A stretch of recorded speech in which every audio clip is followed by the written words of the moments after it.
আমি কিন্তু নাওয়াকিজুল ঈমান পড়ানোর আগে চিন্তা করি যে ঈমান আছে কিনা। কারণ যে কোনোদিন ওযুই করেনি তার ওযু ভাঙবে? বুঝেননি মনে হয়? যে কোনোদিন ওযুই করেনি তার ওযুর ভাঙার সম্ভাবনা আছে? যার ঈমানই নাই তাকে আপনি নাওয়াকিজুল ঈমান পড়ায় কি করবেন? নাওয়াকিজুল ইসলাম পড়ায় কি করবেন? বোঝা গেছে কথা? ইসলাম ভঙ্গের কারণ সমূহ বা ঈমান ভঙ্গের কারণ সমূহ, ঈমানই নাই তো ভঙ্গের কারণও কি করে জানবে? আগে ঈমান নিয়ে আসতে হবে, তাই না?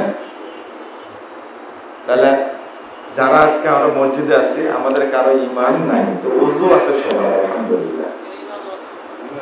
হ্যাঁ, না না, এর নাম ঈমান না। এইটা একটা বড় বিষয়, এর নাম ঈমান না। ঈমানের পাওয়ারটা কেমন হবে? ওক্কাশ ইবনে মিহসান রাদিয়াল্লাহু আনহু উপস্থিত, আল্লাহ রাসূল ঘুম থেকে উঠে বলছেন যে আমার উম্মতের ৭০,০০০ মানুষ বিনা হিসাবে জান্নাতে যাবে। এই কথা বলা মাত্রই ওক্কাশ রাদিয়াল্লাহু আনহু দাঁড়িয়ে বলছেন, আনতাদা আল্লাহ আইয়াজাল্লাহু মিনহু। আল্লাহ রাসূল, আপনি আমার জন্য দোয়া করেন আল্লাহ যেন আমাকে তাদের মধ্যে অন্তর্ভুক্ত করেন। এই কথা বলার পরে আল্লাহ রাসূল বলছেন আনতা মিনহুম, তুমি তাদের অন্তর্ভুক্ত হয়ে গেছো। ওয়াকাল আল আখার, আরেকজন বলছে আল্লাহ রাসূল আমার জন্য দোয়া করেন যে সাবাকা উক্কাশ, আর চলবে না। আপনারা যত পরে বললেন ঈমান আছে, এই হাদিসের আওতায় কি পড়েছেন? হ্যাঁ,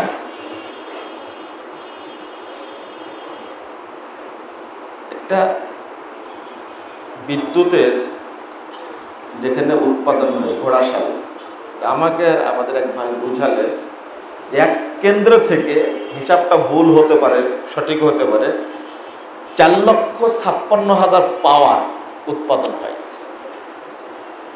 আমাদের যে এই বিদ্যুৎটা মনে চলছে সম্ভবত 440, 11,০০০ ভোল্টেজ, তাই না? তো 220 না, 220-তে এতগুলো চলবে না, 440 তো সন্দেহ নেই, নাহলে এর বেশি হবে। তো এই যে বিদ্যুতের পাওয়ার, সব কেন্দ্র থেকে কারেন্টের তারে হাত দেওয়া মাত্রই শর্ট করে, 1 সেকেন্ড দেরি করে না। ঈমানটা মানুষের হতে হবে এর চেয়েও আরো কোটি কোটি গুণ বেশি পাওয়ারফুল, এর নাম ঈমান। তা আমাদের ঈমানই নাই, পাওয়ারফুল তো অনেক দূরের ব্যাপার, তাই না? তাহলে এই উত্তরটা দিতে পারলাম না কেন, তাই না? ওযুর উত্তরটা 1 সেকেন্ড সময় লাগে না, আমার বলার শেষ না হতে বলে আছে, তাই না? এর কারণটা কি? কারণ হলো ওযু ভঙ্গের কারণগুলো জানি, কিন্তু ঈমান ভঙ্গের কারণগুলো জানি না। এটাই মূল কারণ। যদি জানতাম তাহলে সন্দেহের মধ্যে থাকতাম না, ঈমান আছে কি নাই, আছে কি নাই, এই চিন্তাটা আসতো না। তখন চট করে বলে ফেলতাম অবশ্যই ঈমান আছে, তাই না? এর কারণটা হলো যে আমরা যে ঈমান পোষণ করি, যে ঈমান পোষণ করি, এই ঈমানটাই আপনাকে বলতে বাধা দিয়েছে যে আমার ঈমান আছে, আমি মুমিন, এই কথা তুমি বলার যোগ্য না। মনে বুঝাতে পারলাম না? যে ঈমান আমরা ধারণ করি, যে যে কোয়ালিটির ঈমান আমার মধ্যে আছে, এই ঈমানই আপনাকে পিছিয়ে দিয়েছে যে এই উত্তরটা দেওয়া, এত তাড়াতাড়ি দেওয়ার ক্ষমতা তোমার নেই। কারণ ঈমান যেটা আছে, যদিও থাকে, আমি আছে বলছি না, যদি কারো থাকে তাহলে এই ইমানটা এমন ইমান যে ইমান দ্বারা বিড়ির আগুনই নিভানো সম্ভব হয়নি। তো জাহান্নামের আগুন কিভাবে নিভাবে? বুঝেননি মনে কথাটা? যে ইমান তাকে সুদ খাওয়া থেকে বিরত রাখতে পারেনি, যে ইমান তাকে মিথ্যা কথা বলা থেকে বিরত রাখতে পারেনি, যে ইমান তাকে দাড়ি কাটা থেকে বিরত রাখতে পারেনি, যে ইমান তাকে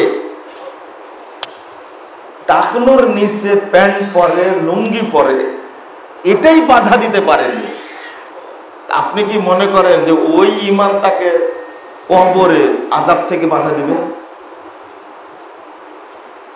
1% সম্ভাবনা আছে? 0% সম্ভাবনা নেই, সম্ভাবনা নেই। আজান হচ্ছে, এবার পজিটিভ দিক আসে।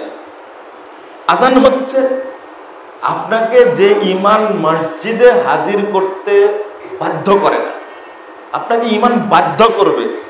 আজান হয়েছে, মসজিদে তোমাকে যেতে হবে, তখন বুঝতে হবে যে আমার ইমান ভিতরে কি ক্রিয়াশীল, কাজ করে। ফজরের আজান হয়েছে, তো কখন ঘুমাইছেন আপনি অ্যালার্ম দিবেন, এটারও সুযোগ হয়নি। 2টা 3টা অ্যালার্ম দিয়ে রাখতে হয় এবং বেড থেকে দূরে রাখতে হয়। ওইটা যদি পাখির ডাকের অ্যালার্ম দিয়ে রাখেন তাহলে শুনতে ঘুমটা আরো খুব সুন্দর হবে। ঘুমাও, আরো ঘুমাও, রাত অনেক লম্বা। এটা কার কথা? শয়তানের কথা এটা। তো ওই মিষ্টি অ্যালার্ম দিয়ে রেখে আপনি ঘুম থেকে জাগতে পারবেন না।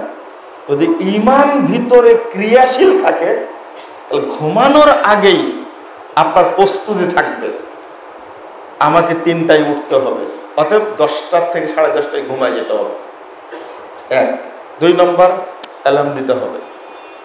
3 নম্বর আমাকে যেন কেউ ডিস্টার্ব না করে।